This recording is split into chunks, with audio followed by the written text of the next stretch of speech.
জলপরি ও কাঠুরিয়ার গল্প। এক বনে এক কাঠুরিয়া রোজ কাঠ কাটতে যেত। ভারী গরিব সে। কাঠ বিক্রি করে যা রোজগার করত তাই দিয়ে কোনো রকমে খেয়ে পড়ে দিন চলত তার। একদিন এক নদীর ধারে সে গেল কাঠ কাটতে।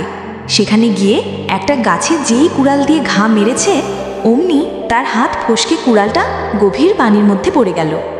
খরস্রোতা নদী, তাছাড়া তাতে কুমিরের ভয় ছিল ভয়ানক। নিরুপায় হয়ে কাঠুরিয়া সেই গাছের গোড়ায় বসে কাঁদতে লাগলো। সে এতই গরিব যে তার আবার একটা কুড়াল কেনার মতো সামর্থ্য ছিল না। তাই গাছের গোড়ায় বসে সে ভাবতে লাগলো। যত ভাবে ততই তার চোখ দিয়ে পানি পড়তে থাকে। এমনি করে কিছুক্ষণ কেটে যাওয়ার পর হঠাৎ এক জলপরি নদীর মধ্য থেকে উঠে এলো। সেটাকে প্রশ্ন করল, তুমি কাঁদছো কেন? কাঠুরিয়া বলল, আমি বড় গরিব, আমার কুড়ালটা পানিতে পড়ে গেছে, তাই কাঁদছি।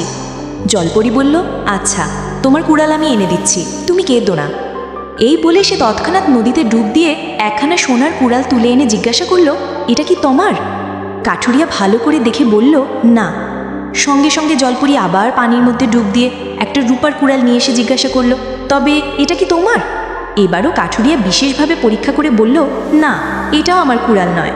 তখন জলপরি আবার ডুব দিয়ে একটা লোহার কুড়াল এনে তাকে দেখালো। কাঠুরিয়ার সাথে সাথে নিজের কুড়ালখানি চিনতে পেরে খুশিতে বলে উঠল, হ্যাঁ, এটাই আমার কুড়াল। জলপরি কাঠুরিয়ার এই সততা দেখে মুগ্ধ হলো। তখন সে তাকে তার নিজের কুড়ালটি তো ফিরিয়ে দিলই, উপরন্তু সোনা ও রূপার কুড়াল দুটিও তাকে উপহার দিল।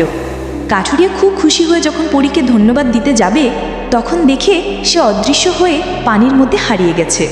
সেই কুড়াল দুটি বাজারে বিক্রি করে কাঠুরিয়া অনেক টাকা পেল। তাতে তার খুব সুখে ও স্বাচ্ছন্দ্যে দিন কাটতে লাগলো।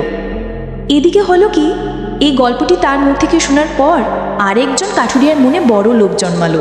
সে একদিন চুপি চুপি সেই নদীর ধারে গাছ কাটতে গিয়ে ইচ্ছে করে তার কুড়ালটা পানির মধ্যে ফেলে দিল। তারপর সেখানে বসে অভিনয় করে কাঁদতে লাগলো। তার কান্না শুনে আবার সেই জলপরি সেখানে উপস্থিত হলো।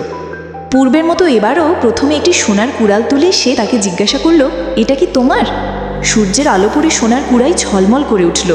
তাই দেখে কাঠুরিয়ার চোখ দুটি লোভে চকচক করে উঠল। সে সঙ্গে সঙ্গে বলে ফেলল, হ্যাঁ, এটাই আমার। তৎক্ষণাৎ জলপরির টুপ করে সেখানে ডুব দিয়ে কোথায় জানি চলে গেল, আর উঠল না। লোভী কাঠুরিয়াটি হায় হায় করতে লাগলো। সে নিজের কপালে নিজে চড় মারতে মারতে বলল, হায়, কেন মিথ্যা কথা বলতে গেলাম, তাই তো আমার এমন শাস্তি হলো। সোনার ও রূপার কুড়াল পাওয়া দূরে থাক, নিজের যে লোহার কুড়ালটি ছিল তাও হারালাম। বন্ধুরা, ভিডিওটি ভালো লাগলে পরবর্তী ভিডিও পেতে চ্যানেলটি সাবস্ক্রাইব করে সাথেই থাকো।